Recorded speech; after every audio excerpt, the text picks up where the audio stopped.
নমস্কার বন্ধুরা, তোমরা সকলে কেমন আছো? আশা করি ভালো আছো। আজকে এসএলএসটি শিক্ষাবিজ্ঞানের 4 নাম্বার প্র্যাকটিস সেট নিয়ে আলোচনা করব। তো তোমরা যারা চ্যানেলে নতুন হয়ে আছো চ্যানেলটিকে সাবস্ক্রাইব করে দিও, আর ভিডিওটি ভালো লাগলে অবশ্যই লাইক শেয়ার এবং কমেন্ট করে দিও।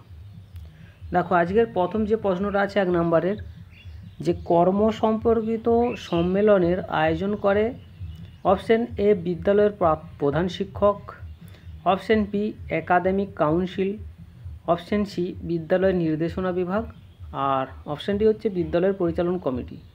তো কর্ম সম্পর্কিত সম্মেলনের আয়োজন করে বিদ্যালয়ের নির্দেশনা বিভাগ, মানে অপশন সি হবে সঠিক উত্তর।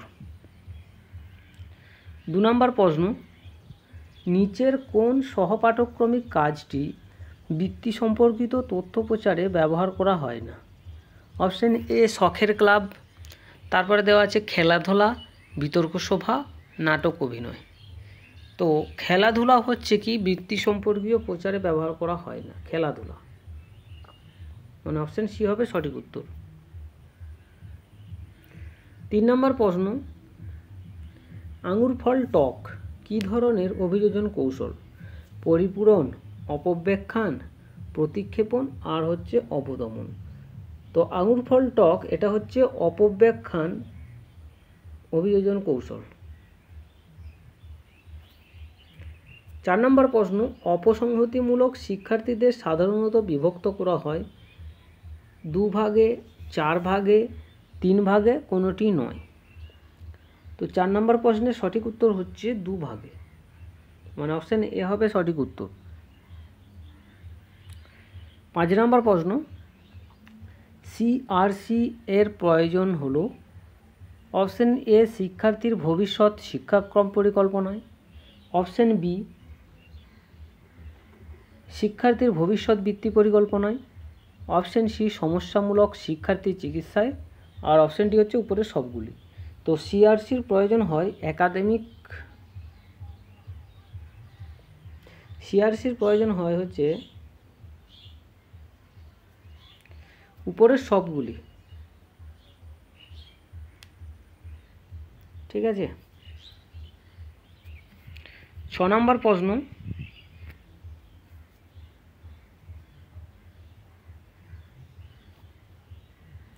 সাধারণত শিক্ষার্থীর সিআরসি প্রস্তুতের দায়িত্বে থাকে এ হচ্ছে প্রধান শিক্ষকের উপর, মানে সিআরসি প্রস্তুতের দায়িত্ব থাকে আর কি প্রধান শিক্ষকের উপর, অপশন বি একাডেমিক কাউন্সিলের উপর, অপশন সি শ্রেণী শিক্ষকের উপর, আর অপশন ডি হচ্ছে এর জন্য নিয়োজিত শিক্ষকের উপর। তো সাধারণত শিক্ষার্থী সিআরসি প্রস্তুতির দায়িত্বে থাকে হচ্ছে একাডেমিক কাউন্সিলের উপর, মানে অপশন বি হবে সঠিক উত্তর। 7 নম্বর প্রশ্ন, একটি অভিক্ষার শর্ত হলো নৈর্ব্যক্তিক হবে, অপশন এ নৈর্ব্যক্তিক হবে, অপশন বি নির্ভরযোগ্যতা উচ্চমানের হবে, অপশন সি যথার্থতা উচ্চমানের হবে, আর অপশন ডি হচ্ছে উপরের সবগুলি। তো একটি অভিক্ষার শর্তগুলি হলো অপশন এ, বি, সি, মানে তিনটেই ঠিক, তাহলে এটা সঠিক উত্তর হবে অপশন ডি। 8 নম্বর প্রশ্ন, এলোমেলোভাবে উল্লিখিত স্কোরগুলিকে বলা হয় এলোমেলোভাবে উল্লিখিত স্তরগুলিকে বলা হয় বিন্যস্ত স্কোর, অবিন্যস্ত স্কোর, বিচ্ছিন্ন স্কোর, আর আবার বলেছে অবিচ্ছিন্ন স্কোর। তো এলোমেলোভাবে উল্লিখিত স্কোরগুলিকে বলা হয় অবিন্যস্ত স্কোর, মানে অপশন সি হবে সঠিক উত্তর। 9 নম্বর প্রশ্ন, কেন্দ্রীয় প্রবণতার মান হিসাবে মধ্যমার ব্যবহারের ক্ষেত্রগুলি হলো অপশন এ কেবলমাত্র মধ্যবিন্দুটি জানতে চাওয়া হয়, অপশন বি প্রান্তীয় রাশিগুলির মধ্যে বিষমতা বেশি থাকে, অপশন সি বণ্টনটি যখন অসম্পূর্ণ থাকে এবং গড় নির্ণয় করা সম্ভব হয় না, আর অপশন ডি হচ্ছে উপরের সবগুলি। তো 9 নম্বর প্রশ্নের সঠিক উত্তর হচ্ছে উপরের সবগুলি। কেন্দ্রীয় প্রবণতার মান হিসাবে মধ্যমার ব্যবহারগুলি হলো অপশন এ, বি এবং সি, তিনটেই ঠিক। এরপর হচ্ছে 10 নম্বর প্রশ্ন, এডুকেশন ফর ন্যাশনাল ডেভেলপমেন্ট কোন কমিশনের অপর নাম? মাধ্যমিক শিক্ষা commission, Sadler commission, Kothari commission, Radhakrishnan commission. তো এডুকেশন ফর ন্যাশনাল ডেভেলপমেন্ট হলো কোঠারি কমিশনের অপর নাম।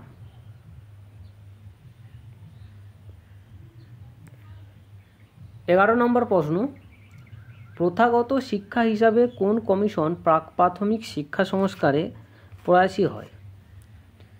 অপশান এ সার্জেন্ট কমিশন, তারপরে দেওয়া আছে option C Kothari commission, option B Hunter commission, আর অপশান ডি হচ্ছে মুদালিয়র কমিশন।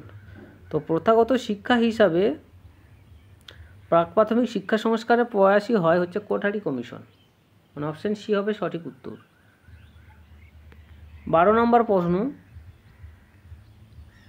কোঠারি কমিশনের মতে প্রারম্ভিক শিক্ষা হলো প্রথম শ্রেণী থেকে পঞ্চম শ্রেণী, ষষ্ঠ শ্রেণী থেকে অষ্টম শ্রেণী, প্রথম শ্রেণী থেকে অষ্টম শ্রেণী, আর অপশান ডি আছে কোনোটি নয়। তো 12 নম্বর প্রশ্নের সঠিক উত্তর হচ্ছে অপশান ডি। পরের প্রশ্ন 13 নম্বর প্রশ্ন, ভারতের ভাগ্য তার শ্রেণীকক্ষেই স্থির হয়। The destiny of India is now being shaped in her classroom. কোন কমিশনের সূচনায় এই উক্তিটি করা হয়? A Radhakrishnan commission, B Mudaliar commission, C Janardhan Reddy committee, আর ডি হচ্ছে কোঠারি কমিশন। তো 13 নম্বর প্রশ্নের সঠিক উত্তর হচ্ছে Janardhan Reddy committee, option C হবে সঠিক উত্তর। 14 নম্বর প্রশ্ন, বিশ্বভারতী স্থাপিত হয়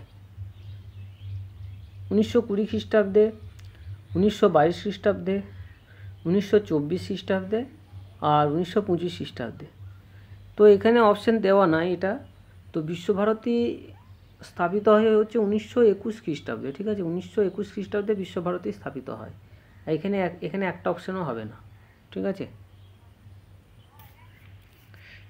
15 নম্বর প্রশ্ন, শিক্ষা সত্ত্ব স্থাপন করেন বিবেকানন্দ, বিদ্যাসাগর, গান্ধীজি, রবীন্দ্রনাথ। তো শিক্ষা সত্ত্ব স্থাপন করেন রবীন্দ্রনাথ। 16 নম্বর প্রশ্ন, শিক্ষা সত্ত্ব কত খ্রিস্টাব্দে স্থাপিত হয়? 1920 খ্রিস্টাব্দে, 1924 খ্রিস্টাব্দে, 1922 খ্রিস্টাব্দে, আর কোনোটিই নয়। তো শিক্ষা সত্ত্ব স্থাপিত হয় হচ্ছে 1924 খ্রিস্টাব্দে।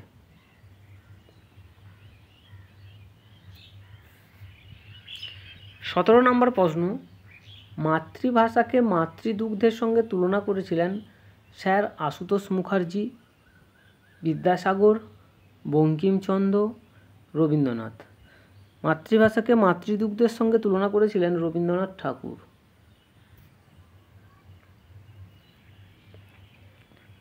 18 নম্বর প্রশ্ন, প্রকৃতির কোরে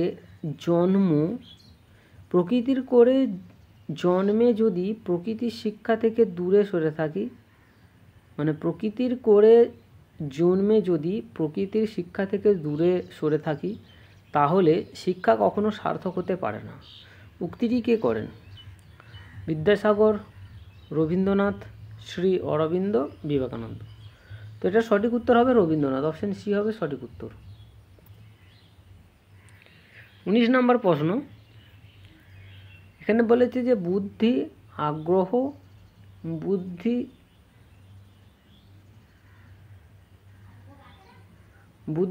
আগ্রহ, ব্যক্তিত্ব, সৃজনশীলতা। উপরিক্ত বৈশিষ্ট্যগুলির মধ্যে কোনগুলি শিক্ষা নির্দেশনায় বিশেষ প্রয়োজন?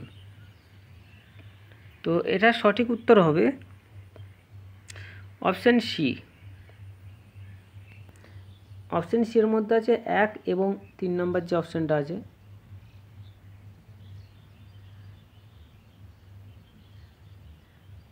একের মধ্যে আছে বুদ্ধি আর 3 নম্বরে আছে ব্যক্তিত্ব। শিক্ষা নির্দেশনায় বিশেষ প্রয়োজন বলেছে, ঠিক আছে। এরপরে হচ্ছে পরের প্রশ্ন